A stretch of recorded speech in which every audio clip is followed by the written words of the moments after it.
നമ്മുടെ സദ്യയിൽ ഒഴിച്ചുകൂടാൻ പറ്റാത്ത ഒരു കൂട്ടുകറിയുടെ റെസിപ്പിയുമായിട്ടാണ് ഞാനിന്ന് വന്നിട്ടുള്ളത്. വളരെ ഈസി ആയിട്ടും എന്നാൽ നല്ല ടേസ്റ്റി ആയിട്ടും നമുക്കിതെങ്ങനെ തയ്യാറാക്കും നോക്കാം.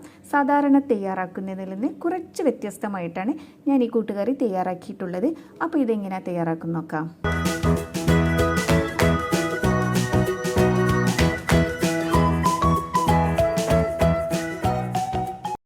അപ്പോൾ കൂട്ടുകറി തയ്യാറാക്കുന്നത് ഞാനിവിടെ കടലപ്പരിപ്പ് ഉപയോഗിച്ചിട്ടാണ് കേട്ടോ.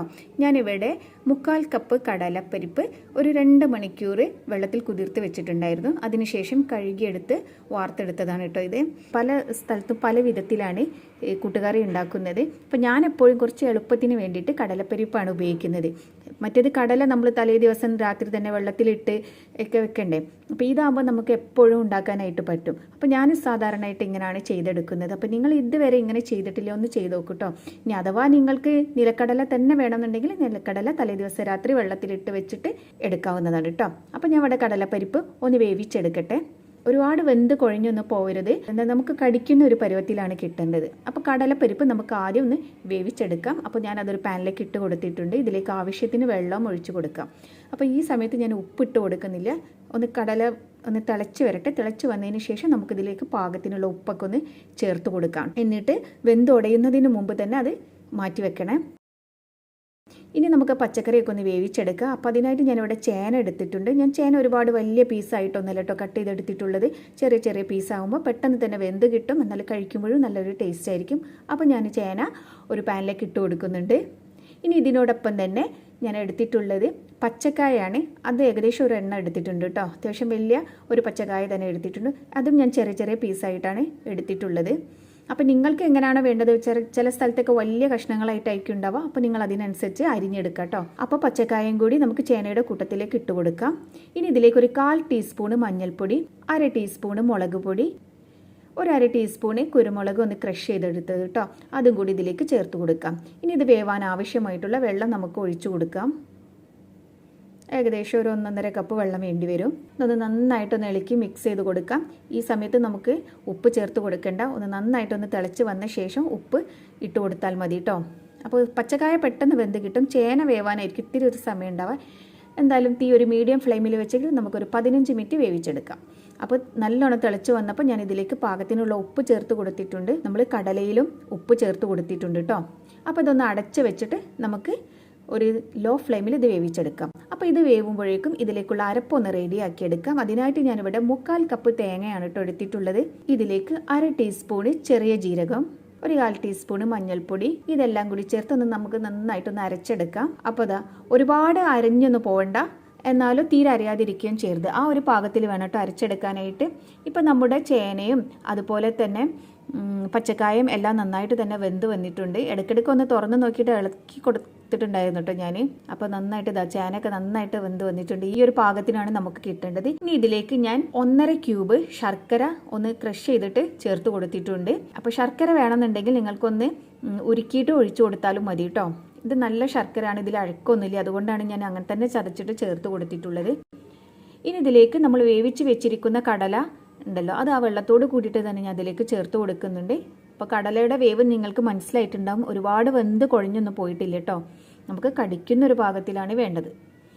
അപ്പോൾ കടലയും ചേർത്ത് നന്നായിട്ടൊന്ന് മിക്സ് ചെയ്തെടുക്കാം. ഈ ശർക്കരയൊക്കെ ഒന്ന് ഉരുകി വരണം. അപ്പോൾ മധുരം നിങ്ങൾ നോക്കാം. അപ്പോൾ നിങ്ങൾക്ക് വേണമെന്നുണ്ടെങ്കിൽ കുറച്ചുകൂടെ ശർക്കര ചേർത്ത് കൊടുക്കാം കേട്ടോ. ഇതിലേക്ക് ഞാൻ കുറച്ച് കറിവേപ്പിലയും കൂടി ചേർത്ത് കൊടുക്കുന്നുണ്ട്. എന്നിട്ട് നന്നായിട്ടൊന്ന് മിക്സ് ചെയ്തെടുക്കാം. അപ്പോൾ നന്നായിട്ട് മിക്സ് ചെയ്ത് ഒന്ന് തിളച്ച് വന്ന ശേഷം അതിലേക്ക് നമ്മൾ നേരത്തെ അരച്ച് വെച്ച അരപ്പില്ലേ, അത് മുഴുവനായിട്ട് തന്നെ ഒന്ന് ചേർത്ത് കൊടുക്കാം. അപ്പോൾ തേങ്ങ ചേർത്ത് വീണ്ടും നന്നായിട്ട് തന്നെ ഒന്ന് മിക്സ് ചെയ്തെടുക്കാം. അപ്പോൾ നന്നായിട്ട് മിക്സ് ചെയ്ത് കൊടുത്ത ശേഷം നമുക്കൊരു 2-3 മിനിറ്റ് ലോ ഫ്ലെയിമിൽ ഒന്ന് അടച്ച് വെക്കാം കേട്ടോ. അപ്പോൾ അതിലേക്ക് മധുരമൊക്കെ ഒന്ന് പിടിച്ച് വരുള്ളൂ. കടലയിലേക്കൊക്കെ ആ മധുരമൊക്കെ ഒന്ന് പിടിച്ച് വരണ്ടേ. അപ്പോൾ ഒരു 3 മിനിറ്റ് കഴിഞ്ഞിട്ടുണ്ട്. അപ്പോൾ നമ്മുടെ കൂട്ടുകറി ഇവിടെ റെഡി ആയിട്ടുണ്ട്. ഇനി ഇതിലേക്കൊന്ന് നമുക്ക് വറുത്തിടാം. അപ്പോൾ അതിനായിട്ട് ഒരു ഫ്രൈ പാൻ വെച്ചിട്ട് അതിലേക്ക് ഞാൻ ഒരു 3-3.5 ടേബിൾ സ്പൂൺ വെളിച്ചെണ്ണ ചേർത്ത് കൊടുക്കുന്നുണ്ട്.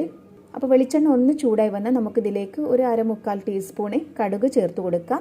അപ്പോൾ കടുക് പൊട്ടി വന്നാൽ തീ ഒന്ന് കുറച്ച് കൊടുത്ത ശേഷം നമുക്കിതിലേക്ക് 1 ടീസ്പൂണ് ഉഴുന്ന് പരിപ്പ് ചേർത്ത് കൊടുക്കാം. അപ്പോൾ ഉഴുന്ന് പരിപ്പ് ഒന്ന് ഗോൾഡൻ കളറായി വന്നാൽ നമുക്കിതിലേക്ക് വറ്റൽമുളക് ചേർത്ത് കൊടുക്കാം. അപ്പോൾ വറ്റൽമുളകും ഉഴുന്നൊക്കെ ഒന്ന് മൂത്ത് വന്നാൽ നമുക്കിതിലേക്ക് ഒരു 1/4 കപ്പ് തേങ്ങ ചേർത്ത് കൊടുക്കാം കേട്ടോ.